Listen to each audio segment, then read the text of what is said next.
नमस्कार विद्यार्थी मित्रांनो, welcome back to the Vidarbha IAS academy. आपण करंट अफेअर्स कव्हर करतोय। जी येणारी एक्झाम आहे 14 मार्चची, ठीक आहे। MPSC ची 14 मार्चची एक्झाम आहे आणि 11 एप्रिलचं पण आपण करंट अफेअर्स डिस्कस करतो आहे, ठीक आहे। तुमचा सतत एक प्रश्न येतो आहे, तो म्हणजे कुठलं करंट अफेअर्स कव्हर करायचं कंबाईन्ड एक्झामसाठी, जी 11 एप्रिलला होणार आहे। तर त्या एक्झामसाठी म्हणजे देर इज अन ॲम्बिग्युअस सिच्युएशन, आपण म्हणू की ती ॲम्बिग्युअस सिच्युएशन आहे सध्या तरी। तर या स्टेजला आपल्याला जे 2019चं करंट अफेअर्स आहे वार्षिकी, ते पण कंप्लीट करावं लागणार आहे। आणि पर्टिक्युलरली जे कंबाईन करतात आहेत त्यांच्यासाठी 2020चं जे करंट अफेअर्स आहे, ओके, 2020चं करंट अफेअर्स हे पूर्ण तुम्हाला कव्हर करायचं आहे, 2020 ते 2021, ओके। तर हे तुमच्यामध्ये क्लिअर ठेवा किंवा तुमच्या माइंडसेटला क्लिअर ठेवा की आपल्याला 2020, 2021 आणि 2019चं पण करंट अफेअर्स कव्हर करायचं आहे फॉर कंबाईन्ड पीपल, ठीक आहे।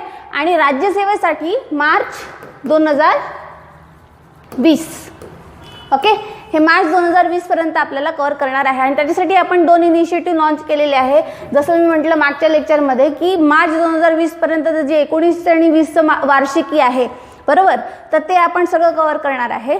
प्लस हे जे आहे कंबाईनसाठी म्हणजे टार्गेट 11 एप्रिल, त्याच्यासाठी पण आपण सेपरेट स्लॉट ठेवलेला आहे आपल्या करंट अफेअर्स कोर्समध्ये, ओके। तर ते तुम्हाला पूर्ण त्याचं वार्षिकी त्या ज्या स्लॉटमध्ये सगळं 1 बाय 1 मिळेल, ओके।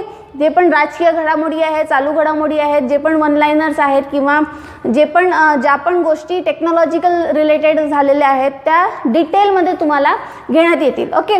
आज आपण कव्हर करतो आहे हे सकाळचं जे 2019चं हे आहे करंट अफेअर्सचं मॅगझिन आहे, ते आपण कव्हर करू, ठीक आहे।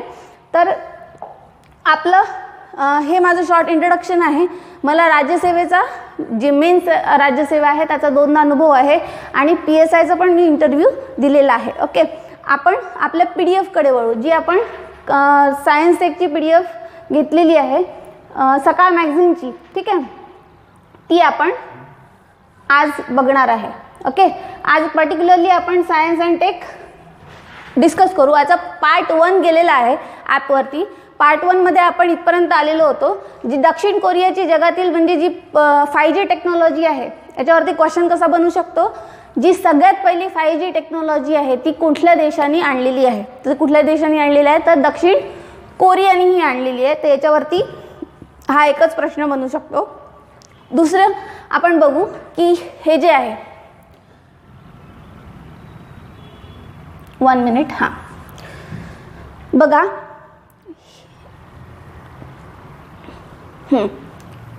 ही जी न्यूज आहे आपण ही कव्हर करू आता। सीडॅक या संघटकांनी, आपण पार्ट 1 मध्ये इथपर्यंत येऊन थांबलेलो होतो। आता पार्ट 2 मध्ये हे बघू, याच्यानंतरचा जो पूर्ण भाग आहे। सीडॅक या संगणक संस्थेकडून भारतीय बनावटीचा पहिला क्वाड कोर मायक्रो प्रोसेसर, म्हणजे मायक्रो प्रोसेसर तुम्ही जनरली ऐकला असेल, ठीक आहे। म्हणजे आपण जेव्हा लॅपटॉप घेतो तेव्हा पहिले विचारत असतो मायक्रो प्रोसेसर कुठला आहे याचा किंवा प्रोसेसर कुठला आहे। मायक्रो प्रोसेसर म्हणजे काय हो, मायक्रो प्रोसेसर काय असतो, तर तो CPU असतो। म्हणजे एका चिपमध्ये, एका बॉक्समध्ये किंवा एका चिपमध्ये आपण म्हणू, छोटीशी चिप असते ती, त्यालाच म्हणून तर मायक्रो प्रोसेसर म्हटलं आहे ना, ठीक आहे।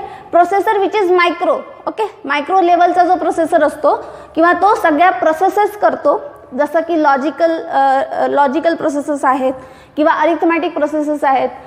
फोनमध्ये पण आपल्या प्रोसेसर असतात, बरोबर। तर हे जे प्रोसेसर आहे याच्यामध्ये चिप्स असतात, ठीक आहे, किंवा एक सर्किट असतं। तर ते जे सर्किट आहे ते काय होतं, हे असं चिप असतं। तुम्ही इंटेलचं प्रोसेसर ऐकलं असेल, i3, i5, हे जे सगळे आहेत ते प्रोसेसर आहेत। आतापर्यंत आपण परदेशातून प्रोसेसर घेत होतो, पण आता काय झालेलं आहे, पहिला, याच्यात काय इम्पॉर्टंट आहे, पहिला क्वाड कोर प्रोसेसर कोणी विकसित केलेला आहे, तर सीडॅक या कंपनीने विकसित केलेला आहे, ठीक आहे। ही एक न्यूज आहे। आता याला काय म्हटलेलं आहे त्यांनी, तर सीडॅकचं आपण फुल फॉर्म बघून घेऊ, centre for development of advance computing, ठीक आहे।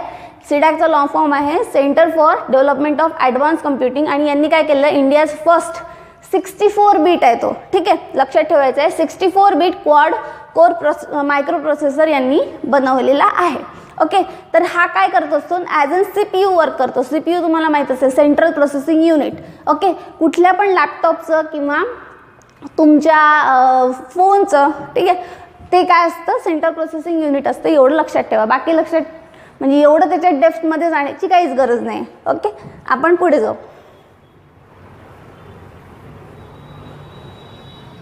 हां, आता सीडॅकने जे मेट्रोचं काम सुरू आहे आपल्या भारतामध्ये, ठीक आहे, तर त्याच्यासाठी पण सॉफ्टवेअर्स बनवलेले आहेत. तर हा एक पॉईंट लक्षात ठेवा. परदेशी कंपन्यांच्या तुलनेत हा खूप स्वस्त असणार आहे. ओके, आणि सीडॅकने याबरोबरच मेट्रोसाठी तंत्रज्ञान बनविले आहे. ओके, आणि देशभरात होत असलेल्या मेट्रो रेल्वेसाठी सीडॅकतर्फे कम्युनिकेशन तंत्रज्ञान देखील विकसित करण्यात येत आहे. तर मग हा एवढा पॉईंट लक्षात ठेवा. आणि नॅशनल ट्रान्सलेशन मिशन जे आहे त्याअंतर्गत सीडॅकतर्फे एक अत्याधुनिक सॉफ्टवेअर बनविण्यात येणार आहे. फक्त एवढी माहिती याची इम्पॉर्टंट आहे, बाकी काही म्हणजे केलं नाही तरी चालेल. ठीक आहे, आता पुढे बघू. हां, हे जे आहेत, मी मागच्या वेळेला तुम्हाला म्हणजे मागच्या लेक्चरमध्ये जसं पार्ट 1 आपण घेतलं, तर पार्ट 1 मध्ये तुम्हाला जे सगळ्यात वेगवान आहे, जसं MPSCनी प्रश्न विचारलेला आहे, सगळ्यात फास्टेस्ट कम्प्युटर मागच्या वेळेला 2019चा प्रश्न, तर यांनी पूर्ण जे भारतातले वेगवान महासंगणक आहेत हे दिलेले आहेत. फॉर एक्झाम्पल प्रत्युष इथे दिलेला आहे. ओके, प्रत्युष, सहस्त्र T आहे, आदित्य आणि TIFRK. ओके, तर हे कोणाकोणाचे आहेत हे त्यांनी दिलेलं आहे, तर हे तुम्ही नोट डाऊन करू शकता. आणि जगातील सध्या जगातील वेगवान म्हणजे 2020 जून 2020 पर्यंत फुगाकू हा जो कम्प्युटर आहे, ठीक आहे, काय नाव आहे, फुगाकू.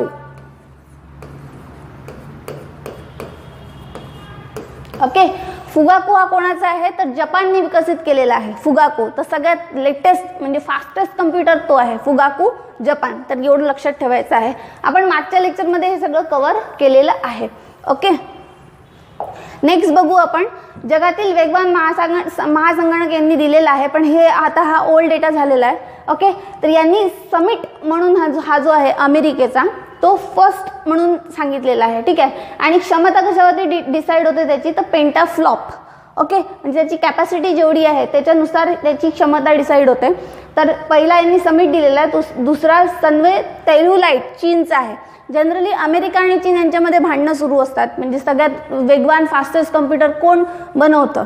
ओके, तर सध्या हे दोघेही हारलेले आहेत आणि जपान हा जो आहे देश तो अव्वल ठरलेला आहे.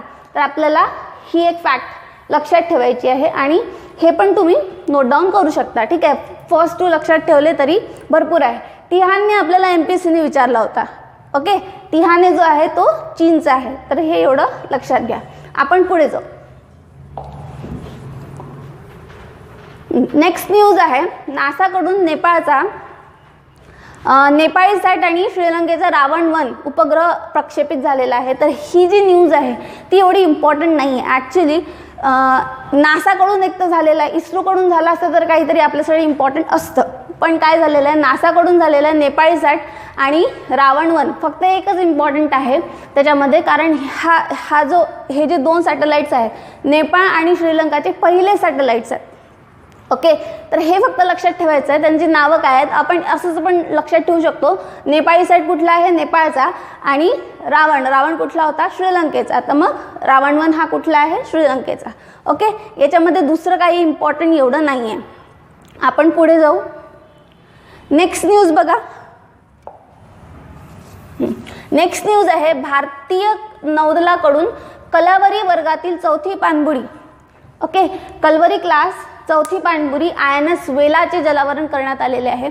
जर हे जे कलवरी वर्गातील किंवा जो प्रोजेक्ट 75 आहे आपला, ओके, कुठला प्रोजेक्ट 75 इथे दिले पण आहे त्यांनी, प्रोजेक्ट 75.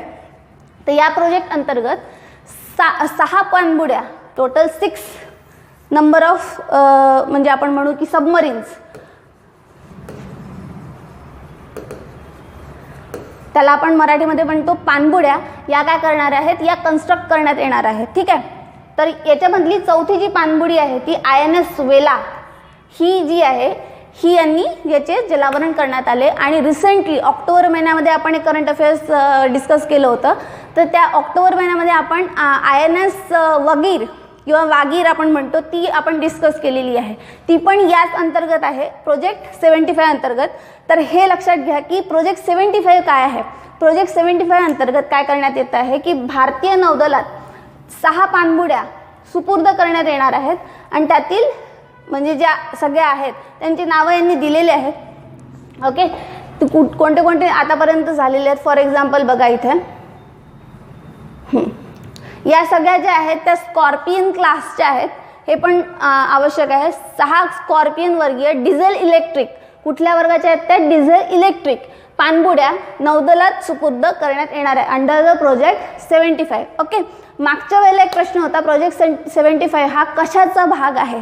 ओके, तर खाली ऑप्शन्स होते एअर रिलेटेड आहे, नेव्हल आहे की डिफेन्स रिलेटेड आहे. ठीक आहे, लष्करी विभागाचा आहे. तर it is related to what, naval exercises. ठीक आहे, म्हणजे हा जो आहे प्रोजेक्ट 75 तो कशाशी संबंधित आहे, नेव्हल एक्सरसाइजशी संबंधित आहे. कारण त्याच्या थ्रू आपण काय करतो आहे, पाणबुड्या जो आहेत त्या नौदलामध्ये टाकतो आहे. ठीक आहे, किंवा आपण सुपूर्द करतो आहे त्यांना. ओके, आता याच्यामध्ये बघा यांनी दिलेले आहेत. याच्यामध्ये कुठल्या कुठल्या आहेत, INS कलवरी आहेत, INS खांदेरी आहे, INS करंज एक आहे, INS वेला, INS वागशीर आणि INS वागीर. वागीर जी आपण कव्हर केलेली आहे. आणि या ज्या 6 आहेत सध्या आता वेला एक केलेली आहे आणि ज्या बाकीच्या आहेत त्या ऑलरेडी सुपूर्द केलेल्या आहेत. एक त्याच्यातली राहिलेली आहे. आय गेस वागशीर एक राहिलेली आहे, ती अजून 2021 पर्यंत आय गेस येऊ शकते. ठीक आहे, पुढे जाऊ आपण. माझगाव डॉकयार्डबद्दल त्यांनी दिलेलं आहे. स्थापना याची 1934 मध्ये झालेली आहे आणि त्याचं राष्ट्रीयकरण जे झालेले आहे ते 1960 मध्ये झालेलं आहे. ओके, तर हे फक्त एवढं लक्षात ठेवा. आपण पुढे जाऊ.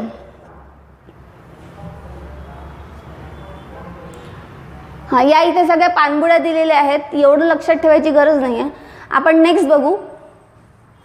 संरक्षण संशोधन व विकास संस्थेकडून ओडिसाच्या डॉक्टर अब्दुल कलाम बेटावरून मानवरहित स्क्रॅमजेट विमानाची यशस्वी चाचणी केलेली आहे. ठीक आहे, आता कुठनं केलेली आहे ते इम्पॉर्टंट आहे. कुठनं, तर डॉक्टर अब्दुल कलाम बेटावरून केलेली आहे. ते कुठे आहे, ओडिसा जवळचं जे बेट आहे त्याला नाव देण्यात आलं होतं डॉक्टर अब्दुल कलाम बेट. आणि त्याच्यावरून आपण स्क्रॅमजेट विमानाची एक यशस्वी चाचणी केलेली आहे. कोणी केलेली आहे, तर DRDOने केलेली आहे.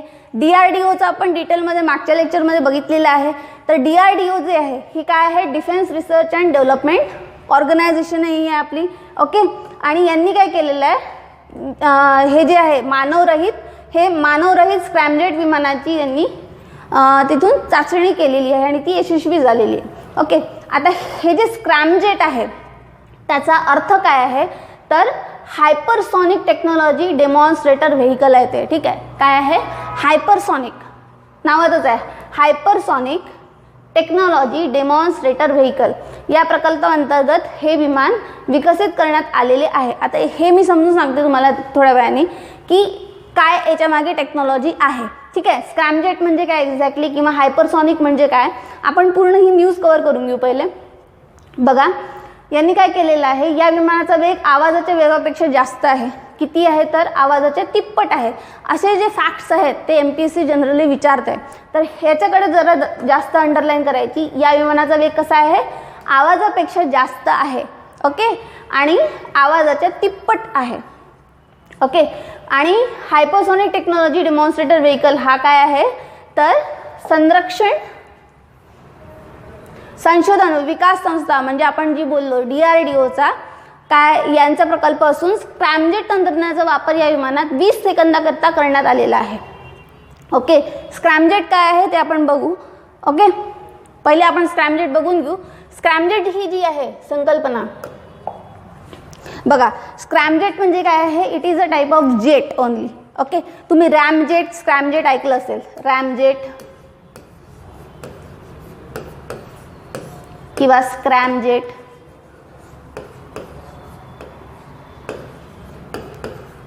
आणि एक असतं टर्बोजेट. जेटचे हे पर्टिक्युलरली 3 प्रकार असतात. ओके, कुठले? रॅमजेट, स्क्रॅमजेट आणि टर्बोजेट. ओके, आता पर्टिक्युलरली हे कसे असतात बघा. फॉर एक्झाम्पल असं एक विमान आहे, तंत्रज्ञान कसं यूज होतं आपण ते बघू पहिले. तर या विमानामध्ये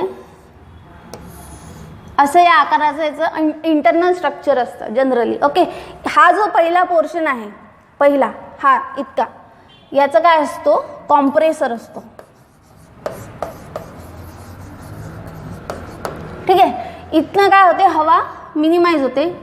जे स्क्रॅमजेट असतं जनरली हे थोडं निमुळतं असतं आणि इथून जी हवा असते ती पूर्ण कॉम्प्रेस होऊन इथे कंबस्ट होते, म्हणजे जळते.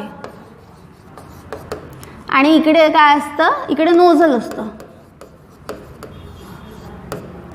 ओके, म्हणजे हा याचा स्टार्टिंगचा पोर्शन आहे आणि हा लास्टचा. ठीक आहे, इथपर्यंत कळालं.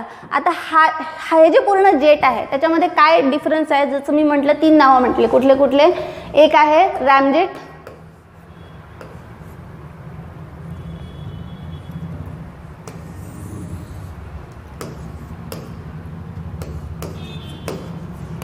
रॅमजेट, स्क्रॅमजेट. आपल्याला पर्टिक्युलरली स्क्रॅमजेट हे डिस्कस करायचं आहे. स्क्रॅमजेट म्हणजे काय असतं एक्झॅक्टली? की ही जी हवा पास होते इथनं, जसं जसं हे पुढे जातं इथून ही हवा ही पास होते आहे. तर इथे जे असते हा एक निमुळता भाग असतो आणि ज्याच्या थ्रू हवा ही कॉम्प्रेस होऊन येते. म्हणजे इथला भाग हा मोठा असतो, इथला भाग हा जो आहे हा छोटा दिसतो आहे, बरोबर. आणि याच्यामुळे काय होतं की हवा ही कॉम्प्रेस होऊन आतमध्ये शिरते आहे आणि कॉम्प्रेशनमुळे लगेच ती काय होते? कंबशनकडे किंवा कंबशन चेंबरकडे वळते आहे. ओके, तर याच्यामध्ये काय होतं आहे? जी पण हवा, म्हणजे पर्टिक्युलरली याच्यामध्ये हायड्रोजन यूज होतो आणि जो ऑक्सिजन असतो तो असतो ॲटमॉस्फेरिक ऑक्सिजन. म्हणजे जो ॲटमॉस्फिअरमध्ये जेवढा पण ऑक्सिजन असतो तो इथे यूज होतो फॉर द कंबशन प्रोसेस. म्हणजे जळण्यासाठी तो जो ऑक्सिजन लागतो तो सगळा कुठला येतो? हवामानातील ऑक्सिजन यूज करतात ते. आणि जर खूप जास्त उंचीवरती गेले तर ऑक्सिजनची कमतरता जनरली भासत असते आपल्याला. तर तिथे स्टोरेज पण त्यांनी फॅसिलिटी दिलेली आहे की तुम्हाला ऑक्सिजन सिलेंडर्स पण तिथे, जो हवेतला ऑक्सिजन आहे तो तुम्ही तिथे स्टोअर करू शकता.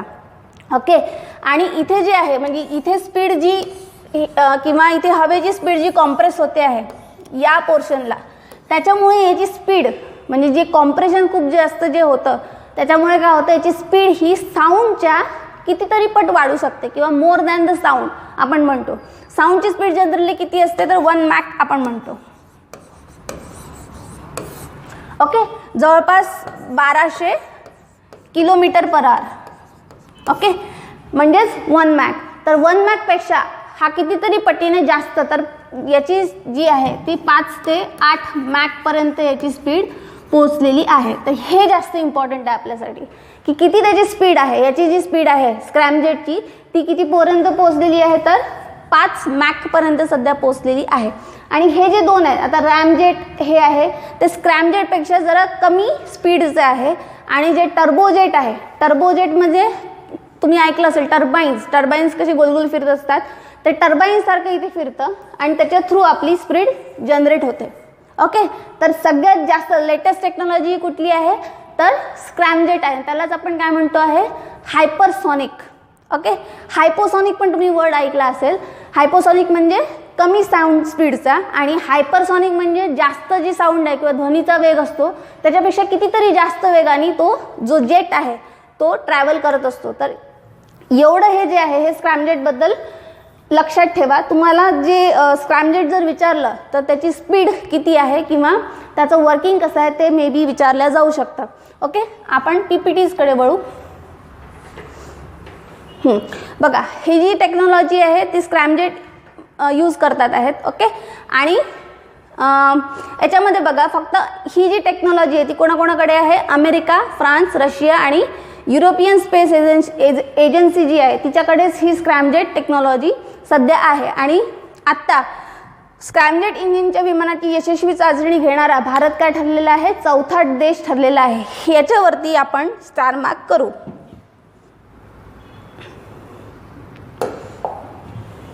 Okay, this is important for us, की कितवा देश ठरलेला आहे हे जनरली परीक्षेमध्ये विचारतात. ओके, आपण पुढे जाऊ. बघा, त्याचा वेग 6 मॅकपर्यंत वाढतो. मॅक्सिमम याचा वेग जो आहे तो किती मॅकपर्यंत वाढतो आहे? 6 मॅकपर्यंत वाढतो.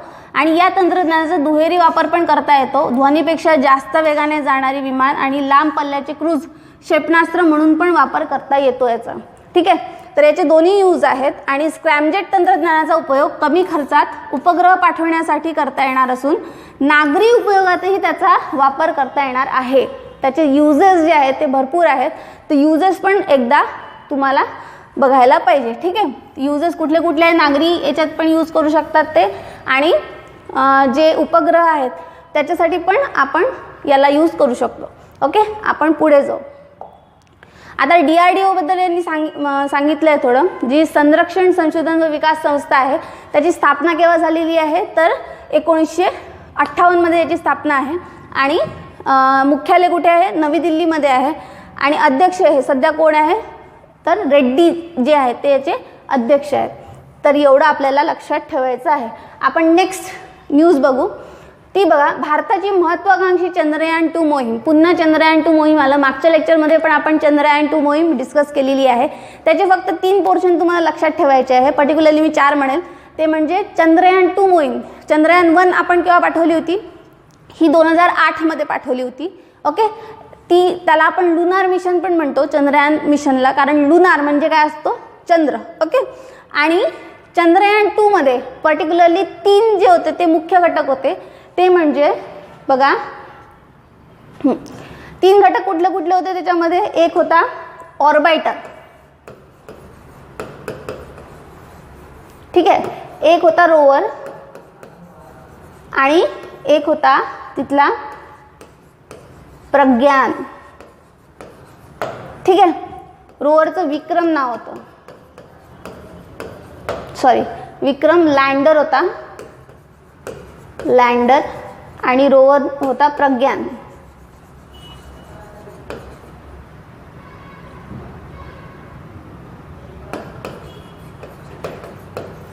ओके, हे 3 जे घटक आहेत ते फक्त इम्पॉर्टंट ठेवायचे आहेत चंद्रयानसाठी. आणि आपला कुठे आपण पोहोचणार होतो चंद्रावरती? तर साऊथ पोलला आपल्याला पोहोचायचं होतं आणि एकदम हळूवार पोहोचायचं होतं. पण हे जे रोवर होतं किंवा सॉरी लँडर होतं, विक्रम जे लँडर होतं ते एकदम जाऊन धडकलं आणि त्याचा जो संपर्क होता इस्रोशी तो तुटलेला होता. ठीक आहे, त्याच्यामुळे हे जे मुख्य मिशन होतं याचं ते कुठेतरी रखडलं गेलं. पण जो ऑर्बिटर आहे तो व्यवस्थित सुस्थितीत आहे आणि तो इमेजेस जे आहे चंद्राचे कॅप्चर करू शकतो आहे. आणि हा प्रज्ञान जो आहे तो पण सुस्थितीत आहे असं त्यांचं म्हणणं आहे. म्हणजे लँडरच्या आतमध्ये रोवर होता. ओके, रोवर काय करणार होता? तर तिथे उतरून ते सगळं जे चंद्रावरती पाणी आहे का किंवा तिथलं टोपोग्राफी कशी आहे ते सगळं तो सांगणार होता. प्रज्ञान नावातच आहे प्रज्ञान. तो ज्ञान देणार होता कशाबद्दल? चंद्राबद्दल. ओके, आणि जो लँडर होता तो काय करणार होता? जो रोवर आहे त्याला काय हळूवार उतरवणार होता चंद्राच्या सरफेसवरती. ओके, तर हे जे 3 घटक आहेत जे चंद्रयान 2 चे मुख्य घटक आहेत ते आपल्याला लक्षात ठेवायचे. कुठले कुठले? एक तर तो आपल्याला साऊथ पोलला आपल्याला जायचं होतं. ठीक आहे, भारत हा पहिला देश होणार होता म्हणजे एकदम सॉफ्ट लँडिंग करणारा, की म्हणजे तो जगातून पहिला देश ठरणार होता. आणि हे जे 3 घटक आहेत ऑर्बिटर, लँडर जो विक्रम आहे त्याचं नाव काय आहे ते पण लक्षात ठेवायचं आहे, आणि प्रज्ञान रोवर.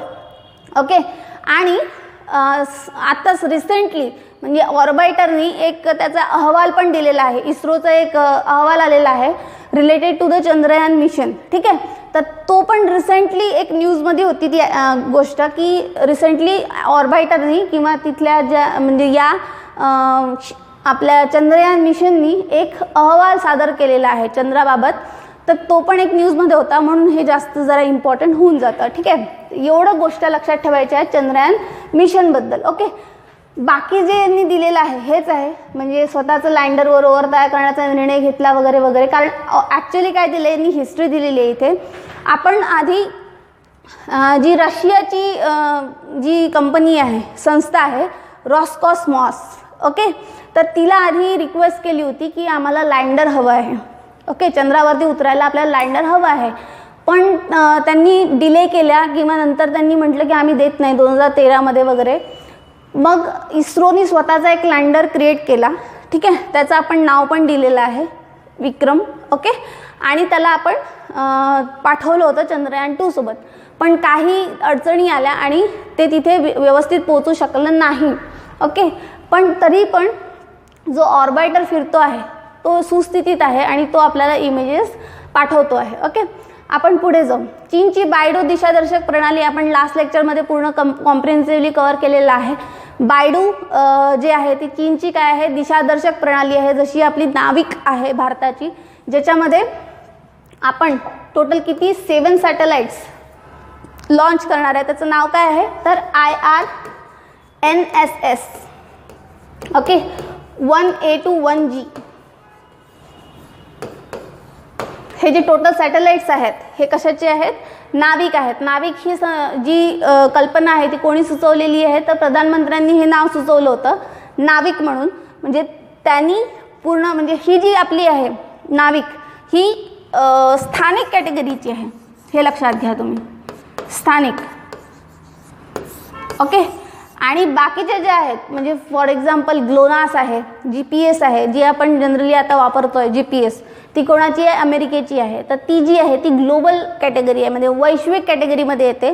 पण ही जी आपली आहे IRNSS किंवा नाविक ही जी आहे ती स्थानिक कॅटेगरीची आहे, फक्त आपल्या भारतालाच त्याचा उपयोग होणार आहे, ओके. आता तशीच ही यांची आहे चीनची, तिचं नाव काय आहे बायडू, ओके. तर एक गॅलिलिओ पण ऐकलं असेल तुम्ही युरोपियन युनियनची, आणि ग्लोनास आहे रशियाची. तर अशा ज्या आहेत बायडूमध्ये किती घटक आहेत, बायडू चर्चेत आहेत तर सांगून देते मी, 35 ह्याच्यामध्ये उपग्रह आहेत. उपग्रह किती आहेत ते आपण लास्ट लेक्चरमध्ये पूर्ण कव्हर केलेलं आहे, ओके. तर बायडूबद्दल यांनी माहिती दिलेली आहे इथे, ती आपण लास्ट लेक्चरमध्ये डिस्कस केलेलीच आहे. तर आपण पुढे जाऊ. फक्त हे एक इम्पॉर्टंट आहे इथे, अमेरिका, रशिया आणि चीन GPS सारखी यंत्रणा कार्यान्वित करणारा हा कुठला देश आहे, तिसरा देश ठरलेला आहे. कुठला, चीन हा देश जो आहे. अमेरिका, रशिया नंतर चीन हा तिसरा देश ठरलेला आहे to work with the GPS, okay. कारण भारताने जी पण केलेली आहे ती काय आहे, स्थानिक लेवलला आहे, म्हणून हे एक लक्षात ठेवा, ओके. आपण पुढे जाऊ. चंद्र मोहीमबद्दल दिलेलं आहे, चंद्र आहे साक्षीला. तर त्यांनी चंद्राबद्दल म्हटलेलं आहे 109 आतापर्यंत मोहिमा झालेल्या आहेत चंद्रावरती बाकीच्या देशांच्या, पण त्या सगळ्या फेल झालेल्या आहे. फक्त त्याच्यापैकी 61 मोहिमांना यश मिळालेलं आहे, ओके. तर त्यांनी म्हटलेलं आहे की प्रधानमंत्र्यांनी सांत्वना दिलेली आहे की तुम्ही अजून पुढे काम करा, तुम्ही यशस्वी व्हाल वगैरे, याच्यात हे डिस्कस केलेलं आहे, ओके. आपण पुढे जाऊ. हां, मानवरहित स्क्रॅमजेट विमानाची यशस्वी चाचणी जी आपण आता डिस्कस केलं. स्क्रॅमजेट यावेळेला इम्पॉर्टंट राहणार आहे आय गेस, कारण स्क्रॅमजेटबद्दल भरपूर न्यूज म्हणजे स्क्रॅमजेट हा भरपूर चर्चेत होता, ओके. आणि स्क्रॅमजेट मी म्हटलं काय आहे, सुपरसॉनिक कंबशन रॅमजेटचा संक्षिप्त शब्द काय असतो, स्क्रॅमजेट असतो, ओके. पुढे जाऊ आपण.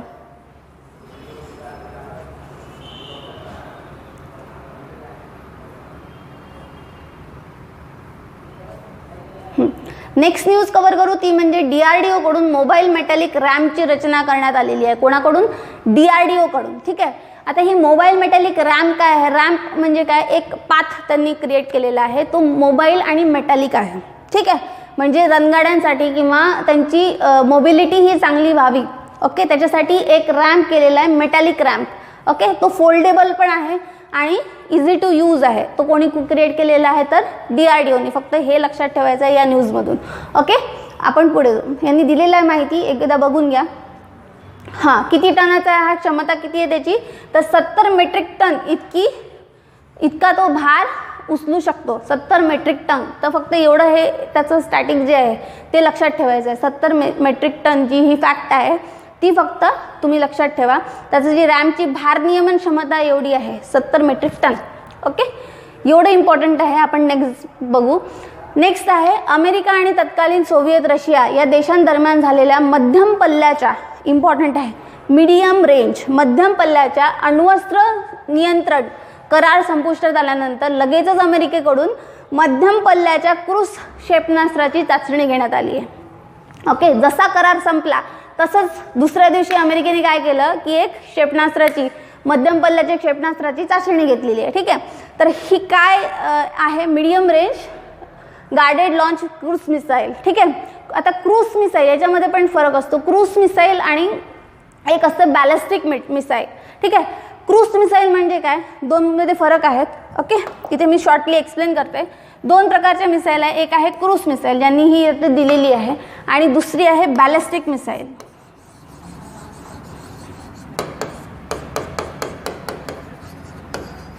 ओके, आता बॅलिस्टिक मिसाईलमध्ये म्हणजे जे सगळ्यात जास्त इफिशियंट ही कुठली असते, तुम्ही विचाराल की मॅडम ही दोनपैकी इफिशियंट कुठली किंवा तंत्रज्ञान कुठलं आहे, तर याच्यामध्ये बॅलिस्टिक जी मिसाईल आहे ती काय आहे, तिच्यामध्ये एक जो पाथ आहे, सपोज आता मी इथून बॅलिस्टिक मिसाईल एका जागेवरून डागली. ओके, तर ही जी बॅलिस्टिक मिसाईल आहे त्याचा जो पाथ आहे तो काय असतो, एक डिसाइडेड पाथ असतो. ओके, आणि बॅलिस्टिक मिसाईलची रेंज ही हाईट ही खूप जास्तपर्यंत जाऊ शकते. ओके, म्हणजे ही खूप हायटेड जी आहे, म्हणजे हाईट ही गाठू शकते. जसं की बॅलिस्टिक मिसाईलचा आपण हा जो पाथ आहे हा डिसाइडेड म्हणजे प्री डिसाइडेड असतो. ठीक आहे, पर्टिक्युलरली याला काय म्हणू आपण, त्याला ट्रॅजेक्टरी पाथ म्हणू.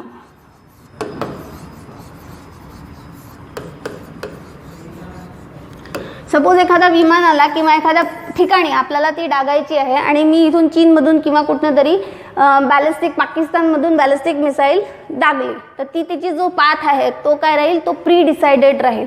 तो क्रूज जो मिसाईल आहे, क्रूज टाईप ऑफ मिसाईल, त्याचा पण तो डिसाइडेडच असतो. पण जी क्रूज मिसाईल आहे it is very precise one. ठीक आहे, ती एकदम अचूक अशी जी क्षमता असते ती क्रूज मिसाईलमध्ये असते आणि त्याचा जो पाथ आहे म्हणजे ती हाईट जेवढी घासत नाही ती जमिनीच्या एकदम समांतर पण जाऊ शकते. ठीक आहे, म्हणजे एकदम असं 2 मीटरचा वगैरे डिफरन्स असलेला किंवा एकदम आपल्या जमिनीलगत अशी ती ट्रॅव्हल करू शकते आणि त्याच्या माऱ्याला मारू शकते. ओके, तर ही क्रूज मिसाईल म्हणतात. ओके, आणि बॅलिस्टिक म्हणजे काय, ज्याचा पाथ जो आहे तो प्री डिसाइडेड असतो. ओके, आपण एवढं समजलं तरी पुरे आहे. आपण पुढे जाऊ. आणि ही जी आहे क्रूज मिसाईल ती काय आहे, मीडियम रेंज आहे. अशा वेगवेगळ्या असतात, long range, medium range, short range, तुम्ही ऐकलं असेल. तर ही जी आहे ती कुठली आहे, मीडियम रेंज आहे. ओके, नेक्स्ट बघू.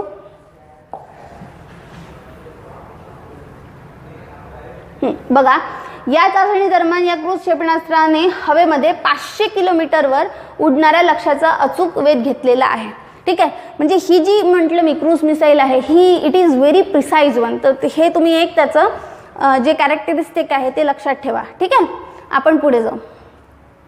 आता ही जी ट्रिटी होती, intermediate range nuclear forces treaty, INF treaty त्याला म्हणतात, ती कोणाकोणामध्ये होती, तर अमेरिका आणि जो आपला हा आहे रशिया. ठीक आहे, अमेरिका आणि रशिया, म्हणजे त्यांनी न्यूजच अशी दिलेली आहे, सोव्हिएत रशिया आणि अमेरिका यांच्यामध्ये झालेली ही ट्रिटी आहे. तर ती कोणामध्ये ट्रिटी होती ते लक्षात ठेवा. आणि ही जी ट्रिटी आहे ती कशासाठी केली होती, तर जागतिक सुरक्षितता आणि शीतयुद्ध जेव्हा चाललं होतं. ठीक आहे, तर त्या कालखंडात ही ट्रिटी त्यांनी केलेली होती, जुनी ट्रिटी आहे. ओके, आणि या कराराअंतर्गत ते जे त्यांचे सिग्नेटरीज देश आहेत म्हणजे पर्टिक्युलरली USA आणि रशिया, तर यांना 500 ते 5500 किमी पल्ल्यांच्या क्रूज आणि बॅलिस्टिक क्षेपणास्त्राच्या निर्मितीला आणि चाचणीला पायबंद घालण्यात आला होता. ओके, आणि 500 ते 1500 किलोमीटर पल्ल्यांपर्यंत मारा करणारी क्षेपणास्त्रे, पारंपरिक असो व अण्वस्त्रधारी असो, स्वतःच्या ताफ्यात ठेवणे, तैनात करणे, त्याचं उत्पादन करणे आणि चाचणी घेणे यावर बंदी होती. ओके, तर ही बंदी लगेच जशी उठली तशीच काय केलेलं आहे, अमेरिकेने एक आपली चाचणी करून घेतलेली आहे. ठीक आहे, आपण पुढे घेऊ. पुढचं आहे रशियाकडून फेडर या मानवी आकाराचा पहिला रोबो अंतराळात सोडलेला आहे. ठीक आहे, त्याचं नाव काय आहे, फेडर. ओके, तुम्ही इंडियाचं पण ऐकलं असेल, व्योममित्र म्हणून मधात एक न्यूज होती बघा, एक लेडी त्यांनी फॉर्म केलेली आहे जी रोबोट सारखी दिसते. ठीक आहे, म्हणजे लेडी ॲज अन रोबोट अशी तिचं नाव होतं व्योममित्र म्हणून. तिला पण आपण अंतराळात पाठवणार आहे. ओके, आणि त्याच्यामध्ये जी तंत्रज्ञान आहे म्हणजे इस्रोने ती फॉर्म केलेली आहे, तशीच ही रशियाकडून फॉर्म करण्यात आलेली आहे. ओके. तर आणि आर्टिफिशियल इंटेलिजन्स जे व्योममित्र आहे त्याच्यात आर्टिफिशियल इंटेलिजन्सचा वापर करण्यात आलेला आहे. ओके. तर हे जे आहे म्हणजे फेडरचा लॉंग फॉर्म काय आहे ते फक्त लक्षात घ्या. फेडरचा लॉंग फॉर्म काय आहे? Final experimental demonstration object research. Okay. हा एक रोबो आहे, तो स्कायबोट F-85 नावाचानी पण ओळखला जाणार आहे. काय हे जास्त इम्पॉर्टंट नाही आहे, हे इम्पॉर्टंट आहे. स्कायबोट F-85 हा काय आहे? तर हे काय आहे? स्कायबोट म्हणजे काय? आपल्याला वाटेल की एखादा मिसाईल आहे किंवा एखादं विमान आहे किंवा काय, तर हा काय आहे? तर एक रोबोट आहे. ठीक आहे. तर एवढं लक्षात ठेवायचं आहे. पुढे बघू आपण यांनी काय दिलेलं आहे. बाकी तर याचं काही इम्पॉर्टंट नाही आहे. नेक्स्ट बघा, गुगलने आपल्या मोबाईल ऑपरेटिंग सिस्टम अँड्रॉइडसाठी 10 वर्ष जुनी नामकरण करण्याची परंपरा बदललेली आहे आणि पुढील ऑपरेटिंग सिस्टमच्या प्रसिद्धीपूर्वी अँड्रॉइड Q म्हणून आधी ओळखली जाणारी ही ऑपरेटिंग सिस्टम आता अँड्रॉइड 10 म्हणून ओळखल्या जाणार आहे. ठीक आहे. ही जे अँड्रॉइडचं जे वर्जन होते वेगवेगळे, तुम्ही फोन घेताना जनरली अँड्रॉइड कुठला आहे ते आपण बघतो. ओके. तर त्याचं नाव जे आहे आधी खाण्याच्या याच्यावरून नावं ठेवायचे, म्हणजे खाण्याचे जे पदार्थ आहेत त्याच्यावरून नावं ठेवण्यात यायची. जेली बीन असेल किंवा लॉलीपॉप असेल. ठीक आहे. तर हे जे सगळे नावं आहेत ते आता चेंज करण्यात येणार आहे, कारण जनरली लोकांना कळत नाही की कुठलं हे म्हणजे काय आहे एक्झॅक्टली. तर गुगलने काय केलेलं आहे की अँड्रॉइडसाठी हे पुन्हा आता म्हणजे न्यूमरिककडे ते वळलेले आहे. ओके. तर त्यांनी जे अँड्रॉइड Q होतं त्याचं नाव काय केलेलं आहे? अँड्रॉइड 10 हे ठेवलेलं आहे. ठीक आहे. त्यांनी इथे वेगवेगळे दिलेले आहेत पण हे बघा,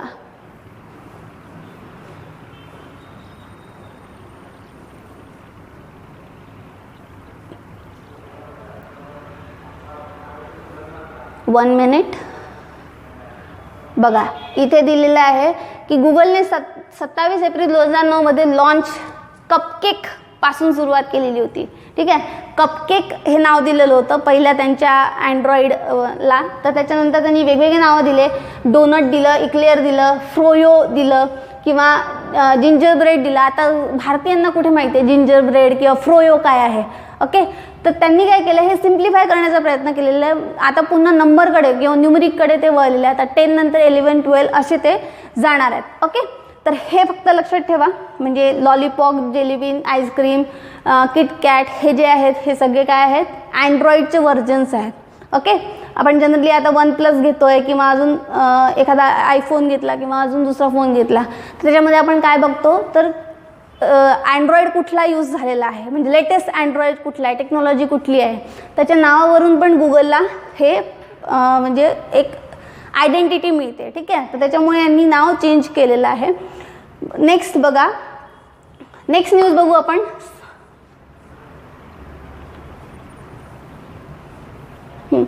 नेक्स्ट आता एक जी न्यूज आपली सुटली आहे ती एक कव्हर करून घेऊ. ब्लॅक होल बद्दल एक न्यूज आहे. तर कृष्णविवर हे जे आहे ते सापडलेलं आहे सायंटिस्टला. कृष्णविवर म्हणजे काय? एक ब्लॅक होल त्यांना दिसलेला आहे. बघा, कृष्णविवर निरीक्षण संस्थेचे नवे दालन त्यांनी म्हटलेलं आहे. तर कृष्णविवर म्हणजे एक्झॅक्टली काय? तर ब्लॅक होल तो असतो, ते ग्रॅव्हिटेशन जे असतं ते खूप जास्त प्रमाणात असतं. ओके. गुरुत्वाकर्षण खूप जास्त प्रमाणात असतं आणि आतापर्यंत यांनी एक डेफिनेशन पण दिलेली आहे.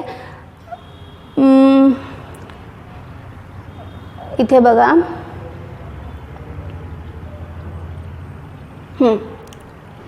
कृष्णविवरांची कल्पना सर्वप्रथम 1783 मध्ये इंग्लिश खगोलशास्त्र जॉन मिशेल, हे लक्षात ठेवा, जॉन मिशेल व फ्रेंच गणितज्ञ पियरे लाप्लास यांनी मांडली होती. आणि कृष्णविवरास त्यांनी डार्क स्टार्स म्हणजे अदृश्य तारा असे नाव दिलेले होते. तर हे एक लक्षात ठेवायचं आपल्याला याच्यातलं. पुढे बघा, असा हा डार्क तारा स्टार्स अदृश्य तारा बनतो आणि त्यामध्ये त्या काळात पुराव्याअभावी हे संशोधन त्या काळात म्हणजे जेव्हा जे झालेलं होतं त्या काळात त्यांना असं काहीतरी दिसलं होतं ब्लॅक होलसारखं किंवा कृष्णविवरासारखं. पण तेव्हाचे जे संशोधन होतं तेव्हा त्यांनी त्याला नाव काय दिलं तर एक अदृश्य तारा असं नाव दिलेलं होतं. ओके, नंतर त्याचे डेफिनेशन्स चेंज व्हायला लागल्या. आईन्स्टाईननी सिद्धांत मांडल्यानंतर त्याचा सापेक्षता सिद्धांत आहे आईन्स्टाईनचा. त्याच्यानंतर तिथे प्रचंड गुरुत्वाकर्षणाच्या वस्तूभोवती म्हणजे कृष्णविवराच्या भोवतालच्या जागेवरची त्यांची सत्ता चालते व त्या पलीकडे एक सीमा असते. त्या सीमेस हे जे नावं दिलेले आहेत यांनी हे इम्पॉर्टंट आहे. श्वार्झचिल्ड त्रिज्या असे म्हणतात. ते एवढं ते विचारणार नाहीत पण ॲटलिस्ट एक डोळा घालू द्या म्हणजे याच्या मागे की काय एक्झॅक्टली यांनी दिलेलं आहे. ओके, आपण पुढे जाऊ.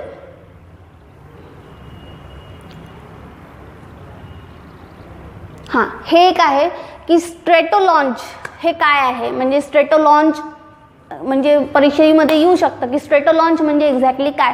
तर स्ट्रेटोलॉन्च जे आहे ते एक आहे की लॉन्च करणारं एक मोठं विमान आहे. ठीक आहे, स्ट्रेटोलॉन्च काय आहे तर एक विमान आहे. सर्वात मोठ्या विमानाचे उड्डाण यांनी करण्यात आलेले आहे. तर हे जे विमान आहे ते दोन विमान एकत्र जसं जोडतात तसं हे विमान दिसतं. तर पर्टिक्युलरली याच्यात घेण्यासारखं काय आहे तर स्ट्रेटोलॉन्च हे काय आहे. स्ट्रेटोलॉन्च काय आहे तर हे विमान आहे. बस, याच्या पलीकडे आपल्याला काही याच्यामध्ये करायचं नाही आहे. ठीक आहे, आपण नेक्स्ट याच्याकडे वळू. बघा, CSIRच्या डेहराडून स्थित भारतीय पेट्रोलियम संस्थेच्या संशोधकांनी विकसित केलेल्या तंत्रज्ञानावर आधारित प्लास्टिक कचऱ्याला डिझेलमध्ये रूपांतर करण्यासाठी प्रात्यक्षिक केंद्राचे उद्घाटन केलेले आहे. ही इम्पॉर्टंट न्यूज आहे. ओके, तर कचऱ्याचं जे आहे ते ट्रान्सफॉर्मेशन कशामध्ये केलेलं आहे डिझेलमध्ये केलेलं आहे. कोणी तर CSIRने. ठीक आहे, कुठे तर डेहराडूनला. तर हे इम्पॉर्टंट आहे. ओके, पुढे जाऊ आपण. याच्यामध्ये काय करणार आहे, देशातील एकूण प्लास्टिक कचऱ्यापैकी सुमारे 70% इतके जे आहे ते प्लास्टिक जैवविघटन करण्यायोग्य असते आणि त्याच प्लास्टिकचं त्यांनी काय केलेलं आहे IIP तंत्रज्ञान IIP जे तंत्रज्ञान आहे ते यूज करून त्याचं डिझेलमध्ये कन्व्हर्जन केलेलं आहे. ओके, तर हीच ती न्यूज आहे म्हणजे त्यांनी कव्हर केलेली आहे. डिझेलमध्ये त्यांनी कन्व्हर्जन केलेलं आहे आणि याच्यामध्ये गेल पण इन्क्ल्यूड आहे. ओके, आपण नेक्स्ट बघू. अमेरिका बनवटीचे 8 अत्याधुनिक अपाचे काय आहे हे येऊ शकतं. अपाचे AH-64E हे काय आहे तर हे हेलिकॉप्टर म्हणून आहे. ठीक आहे, अपाचे हे जे आहे हे अमेरिकेचे आपण मागवलेले होते पण अपाचे जे आहेत हेलिकॉप्टर्स आपण मागवलेले पण आहेत. तर अपाचे काय आहे हे माहिती पाहिजे. तर अपाचे काय आहेत हेलिकॉप्टर्स आहेत. ठीक आहे, अपाचेचे वैशिष्ट्य बघा. हे काय आहे जगातील सर्वात आधुनिक हेलिकॉप्टर्सपैकी एक समजलेले जातं. बोईंग ही कंपनी जी आहे जी बोईंग तुम्ही ऐकलं असेल, ही जी कंपनी आहे ती अपाचेची काय करत असते निर्मिती करत असते. आणि अमेरिकेसह असे जे आहेत इस्रायल, इजिप्त आणि हॉलंडमध्ये देखील हे जे आहेत हेलिकॉप्टर्स आहेत. ओके, याच्यामध्ये नाईट विजन तंत्रज्ञान वगैरे आहेत आणि हेलिकॉप्टर्समध्ये हवेत मारा करणाऱ्या स्ट्रिंगर आणि हवेतून जमिनीवर मारा करणाऱ्या हेलफायर हे तंत्रज्ञान पण तिथे अवेलेबल आहेत. आपण पुढे जाऊ.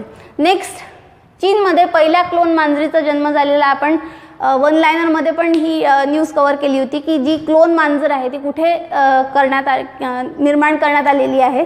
तर ती कुठे निर्माण करण्यात आलेली आहे चीनमध्ये त्यांनी निर्माण केलेली आहे. तर तिचं नाव गार्लिक आहे हे पण मी सांगितलं होतं. ओके, तर ही क्लोन मांजर त्यांनी फॉर्म केलेली आहे, सगळ्यात पहिली आहे. ठीक आहे, क्लोनिंग म्हणजे काय हे बघून घेऊ पहिले की क्लोनिंग म्हणजे हुबेहूब जुळणारी तंतोतंत तशीच निर्मिती करणे. ओके, क्लोन ही अशी एक जीवशास्त्रीय रचना आहे जी एकल पालक आई किंवा वडीलपासून अलैंगिक पद्धतीने, ठीक आहे, म्हणजे असेक्शुअल प्रोडक्शननी ती तयार होते आणि निर्मित क्लोन पूर्णपणे त्यांच्या पालकांशी शारीरिक आणि अनुवांशिकदृष्ट्या समान असतो. अशा प्रकारे कोणत्याही जीवाच्या प्रतिरूपीला क्लोनिंग असे म्हणतात. इझी आहे, एवढं लक्षात ठेवलं तरी भरपूर आहे. ओके, भरपूर महागडी प्रक्रिया आहे ही आणि बाकी देशांमध्ये बॅन पण आहे. ओके, आपण नेक्स्ट याच्याकडे वळू. भारत सरकारच्या विज्ञान व तंत्रज्ञान विभागाद्वारे नव्या वैज्ञानिक सामाजिक उत्तरदायित्व धोरणाचा मसुदा प्रकाशित केलेला आहे. ओके, तो मसुदा त्यांनी याच्यामध्ये काय इम्पॉर्टंट आहे बघा. CSR जे असतं कॉर्पोरेट सोशल रिस्पॉन्सिबिलिटी, याच्यामध्ये ज्या कंपनीज आहेत किंवा मल्टीनॅशनल कंपनीज आहेत त्यांना 2% जो हिस्सा असतो त्यांच्या निव्वळ उत्पादनामधून द्यावा लागतो फॉर द सोशल रिस्पॉन्सिबिलिटी. ठीक आहे, तर हे यांनी याच्यामध्ये कव्हर केलेलं आहे. याचे धोरणं त्यांनी चेंजेस केलेले आहेत, ते त्यांनी याच्यामध्ये दिलेलं आहे. तर एवढं काही जास्त हे इम्पॉर्टंट नाही आहे. ओके, बघा इथे दिलेलं आहे, या धोरणानुसार कॉर्पोरेट कंपन्यांना निव्वळ वार्षिक उत्पन्नाच्या 2% रक्कम ही कॉर्पोरेट सोशल रिस्पॉन्सिबिलिटी अंतर्गत सामाजिक कामांना देण्याचे बंधनकारक आहे. ओके, आपण नेक्स्ट न्यूजकडे वळू. नेक्स्ट न्यूज बघा, DRDO कडून man portable anti tank guided मिसाईलची चाचणी केलेली आहे. ओके, म्हणजेच त्याला काय म्हटलं आहे, man portable anti tank guided missile. Anti tank guided missile आहे. ठीक आहे, एक तर गायडेड आहे मिसाईल आणि दुसरी अँटी टँक, जे टँक्स असतात, रणगाडे असतात, त्यांना मारण्यासाठी किंवा त्यांना भेदण्यासाठी ही एक मिसाईल त्यांनी लॉन्च केलेली आहे. कोणी? DRDOने. ओके, अजून एक दुसरी अँटी टँक मिसाईल कुठली आहे तुम्हाला माहीत असेल, ती आहे नाग जी आहे ती पण एक अँटी टँक मिसाईल आहे. ओके, नेक्स्ट बघू, DRDOने विकसित केलेल्या अस्त्र क्षेपणास्त्राची यशस्वी चाचणी करण्यात आली. तर अस्त्र जो आहे हा, ओके, तर अस्त्र हा काय आहे, कुठनं गेलेली आहे, ओडिशाच्या चांदीपूर किनाऱ्यावरून दृश्य सीमेच्या पलीकडे हवेतून हवेत मारा. ठीक आहे, हा जो अस्त्र मिसाईल आहे किंवा हे अस्त्र जे मिसाईल आहे ते काय आहे, हवेतून हवेत मारा करणारे आहे. परीक्षेमध्ये हेच विचारतात, कुठून कुठे मारा करणारे हे मिसाईल आहे. तर कुठून कुठे मारा करणारे आहे, हवेतून हवेत. अस्त्र तुम्ही माहीत असेल, शस्त्र अस्त्र. ठीक आहे, अस्त्र कुठे यूज करतात जनरली, हवेतून हवेत मारा करणारे, असं लक्षात ठेवा. ठीक आहे, पुढे बघू याचं. या चाचण्यांमध्ये जास्तीत जास्त रेंज असलेल्या टेलिमोटर मिसाईलचाही समावेश आहे. ओके, अस्त्राविषयी त्यांनी दिलेला आहे. पल्ल्याचा किती आहे, 110 किलोमीटर पल्ला आहे.